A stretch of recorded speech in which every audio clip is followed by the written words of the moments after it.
Luis Rubiales, Edward. Yes. First of all, let's get our ducks in a row. What a piece of shit. Yeah, what a horrible bastard.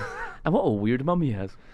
Oh, yeah. Tell people about Luis Rubiales' mum, the president of the Spanish Football Association. This man who planted a big old wet one on the lips of Jenny Hermoso.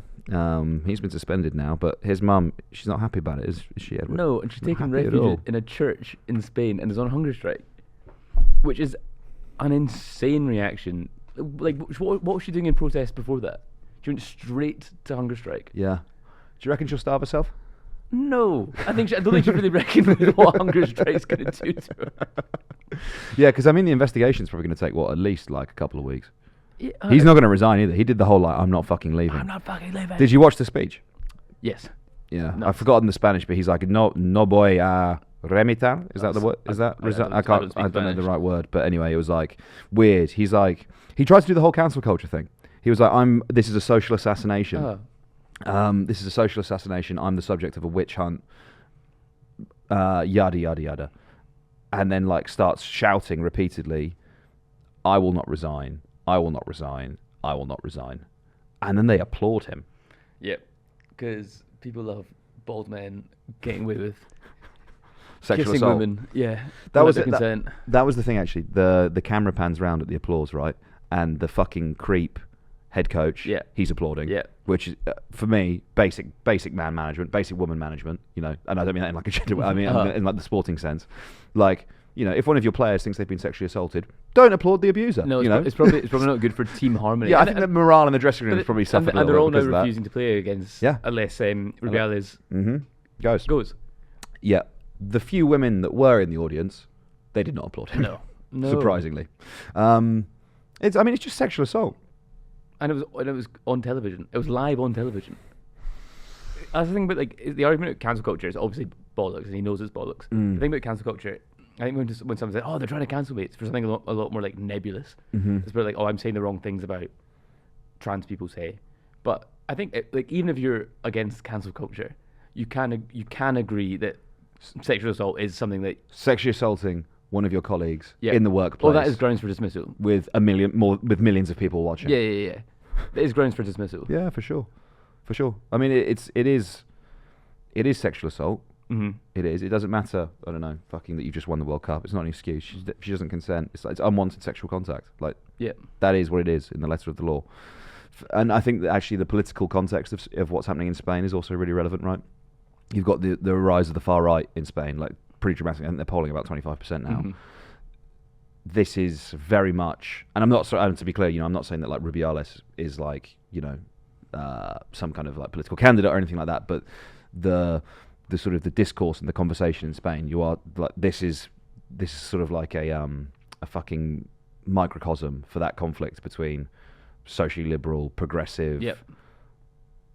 feminists Mhm. versus the kind of the nastier side of far right politics that presumably a lot of those lads are pretty comfortable and happy with the president of that federation lip-syncing a female player as it should be his God-given right to be able to neck any one of the 11 players in that team whenever he likes, and then sort of more rational, sensible people saying, no, the legal definition of sexual assault is unwanted physical contact, sexual contact, and that is what you have done, sir. So hand in your badge and your gun and never fucking disgrace us with your presence again. Oh, it's just embarrassing. It's just an embarrassment for Spanish football.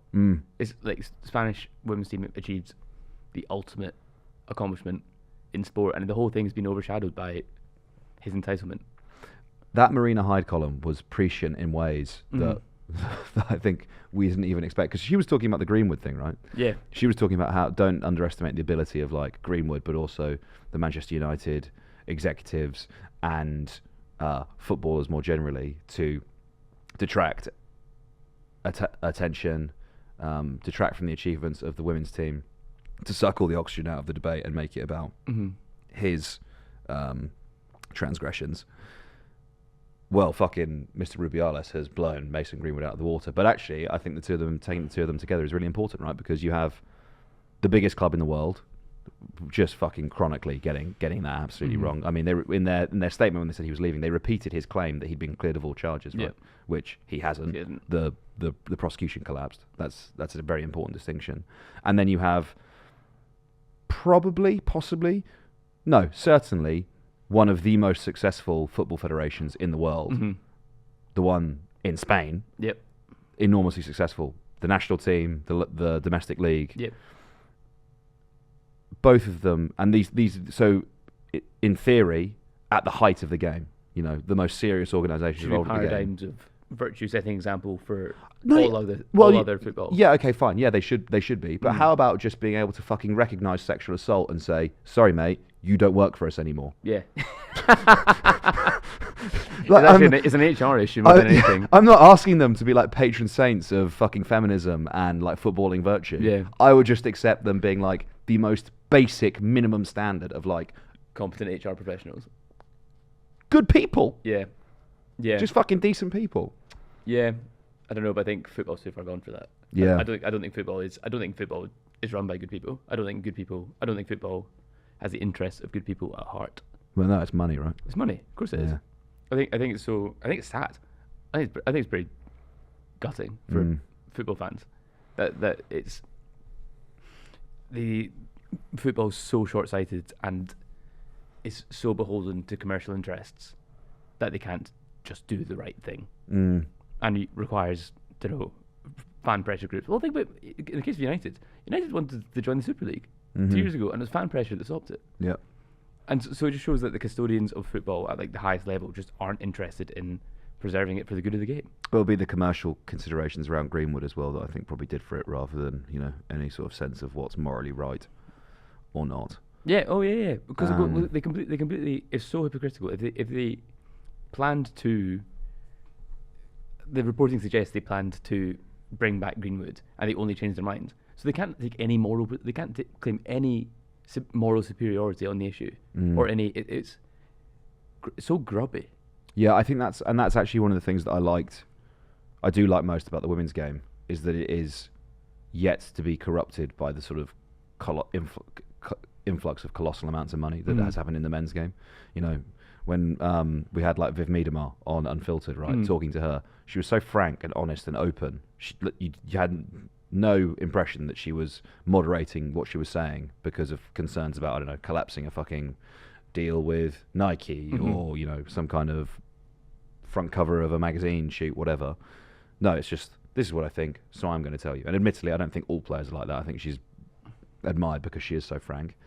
But you don't get an interview with a male player where they're like, FIFA and UEFA are breaking our bodies to make money. Like, they don't care about the players, they care about making money. You wouldn't get, like, Jack Grealish is not saying that. No. Do you know what I mean? And he's held up as like an example of a footballer with a personality. I mean, he's not necessarily like as a fucking thinker, but but you know he's what, like a Cruyff figure. like Pep Guardiola. Yeah. No, you know what I mean though, right? Yeah, of course. But I think even like Jack Grealish, like, oh, everyone loves Jack Grealish, Jack the lad, King of England, and he's supporting Benjamin Mendy. Yeah.